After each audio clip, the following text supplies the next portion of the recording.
சாய் பக்தர்களுக்கு என் அன்பு வணக்கங்கள். ஓம் சாய்ராம். என் அன்பு குழந்தையே, வாழ்க்கையில் இன்னும் எத்தனை நாட்களாக இப்படி மெழுகு வர்த்தியாக இருக்கப் போகிறாய்? மற்றவர்களுக்காக மட்டும்தான் நீ கரைந்து கொண்டிருக்கிறாய்.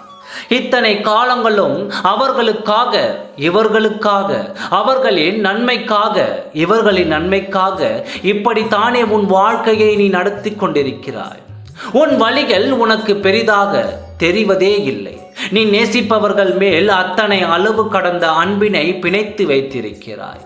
அவர்களின் மனம் கோணாமல் நடக்கிறாய்.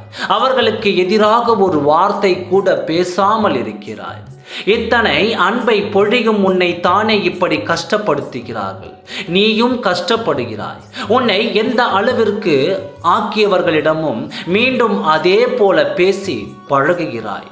அவர்கள் பேசி உன்னை காயப்படுத்தினாலும் கோபப்படாமல் இருக்கிறாய்.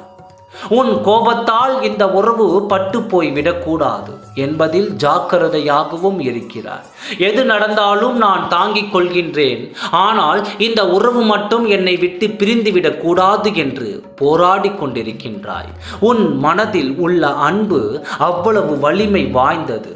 ஆனால் அவர்களுக்கு அது உணரவில்லை. உண்மையாக உணர்ந்து இருந்தால் நிச்சயம் உன்னை அலட்சியப்படுத்தி இருக்க மாட்டார்கள். அடிமேல் அடிபட்டு இன்று உன் மனது தாங்கும் சக்தியை இழந்து நிற்கிறது.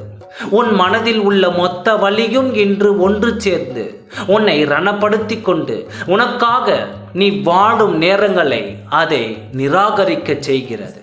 என் அன்பு குழந்தையே, இனிமேல் நீ கொஞ்சம் உனக்காக யோசி. நீ அன்பு கொண்டவர்கள் உன்னை காயப்படுத்தி விட்டார்கள் என்று உன் மனதை நீயே ரணப்படுத்தி கொண்டிருக்கின்றாய்.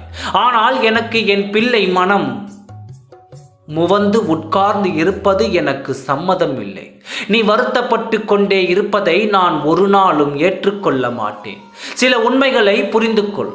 இறைவன் கர்ம வினைகளை தானாக ஒருவருடைய வாழ்க்கையில் அவர்களை மட்டுமே வைத்து நடப்பதில்லை.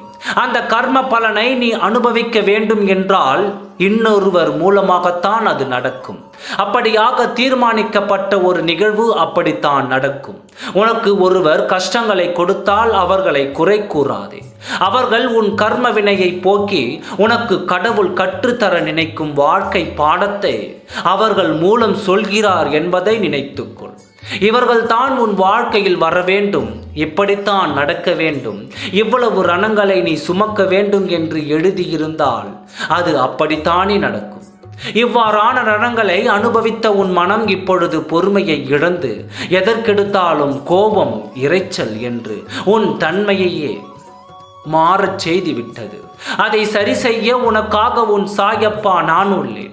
உன் தனிமையை என்று மாறாத உனக்கு நீயாக நிம்மதியான சூழலை வாழ வைப்பேன். என் குழந்தைகளுக்கு நான் கொடுத்த வாக்கை நிறைவேற்ற நம்பிக்கையோடு இரு. இனி எல்லாம் நல்லதாகவே நடக்கும். நான் இருக்கிறேன். ஓம் சாய்ராம். நன்றி, வணக்கம்.